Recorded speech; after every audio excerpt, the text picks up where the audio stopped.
Hello everyone, good morning! Welcome to Let's Do Research with Dr. S. This is Dr. Sara Namoko and I am your partner in your research journey.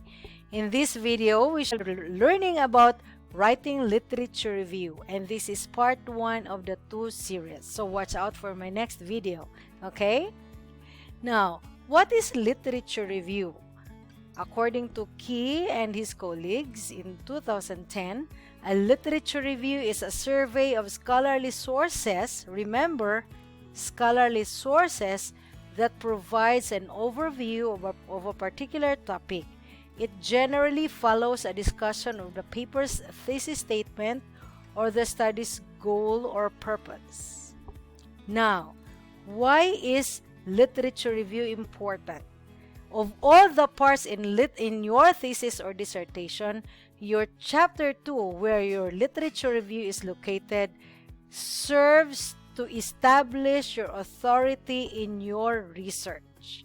Without the established credibility, your research findings are dismissed as nothing but your opinions founded on some basic methodologies. Therefore, from this argument, it is apparent that your literature review makes you an expert in the field that you are studying. Now, why is it that you will be considered an expert in the field?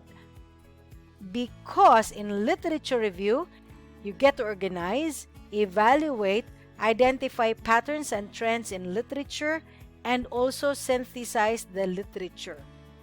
Aside from that, doing literature review, you are also able to identify research gap and therefore you're able to recommend new research areas.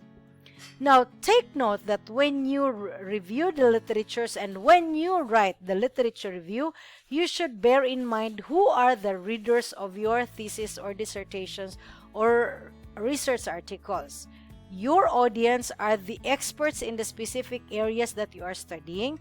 These are the students or the novice researchers and the decision makers. Therefore, extra care should be taken into account. Now, how do you know that a literature is poorly written? If you can't demonstrate that you have done the background work, you have no credibility as a researcher to recommend for future use. Next, if you have not mapped out the depth and the breadth of your research, there is no way that you can develop a clear and logical and convincing structure of your material. Therefore, the need to do a thorough literature review. Another one, if your literature review is not comprehensive enough, then you will lose the context when you attempt to critique any of the previously published materials. And if your literature review has no comprehensive summary, then there is no credibility to justify the position of the proposed research. That is why in my first slide, in my earlier slide, your literature review makes you the expert in the field. Now that we have learned what are the characteristics of a poorly written literature review, what then are good literature review? A good literature review is relevant, meaning that it focuses on pertinent data that you are studying. And it allows you to synthesize the key themes and ideas that you have found out in the literature. And also, more importantly, there should have a balance between ideas and opinions. And some more, a good literature review should be analytical, meaning that you should be able to develop new ideas and understanding based from the evidences that are presented in literature review. And the last one is that your literature review should be critical, meaning that you should be able to analyze, interpret, and synthesize different literature review to come up with new ideas, new concepts, and new issues to be studied. Okay? Some more, a good literature review according to Boulderstone, it can extract new ideas from others' work. How?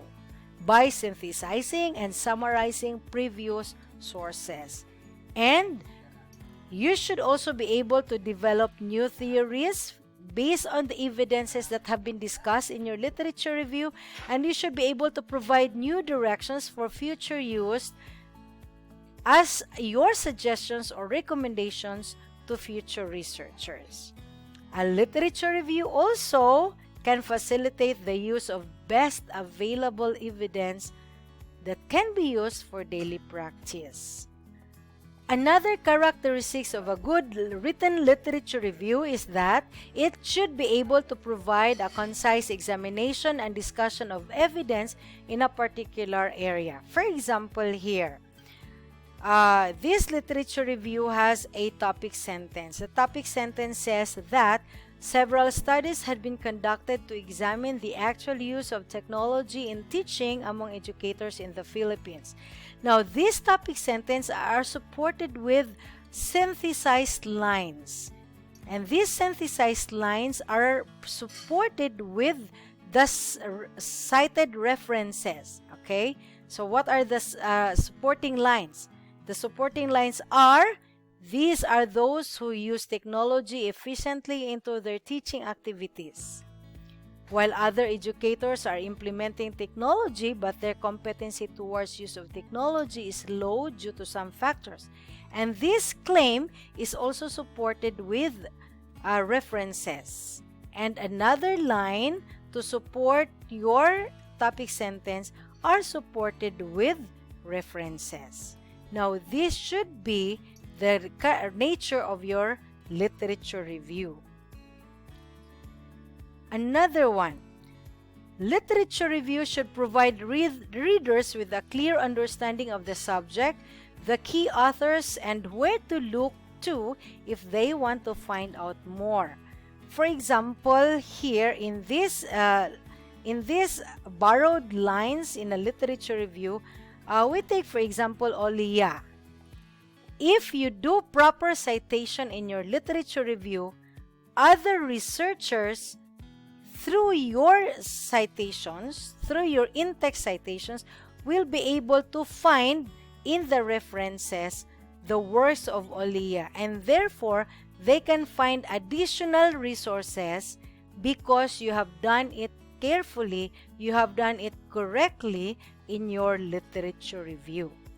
Okay, so these are the important things that I want to convey with you about writing literature review. There will be more concepts, there will be more tips in my second part video. Thank you very much. Again, this is Dr. Sara Namoko, your partner in your research journey. Bye-bye.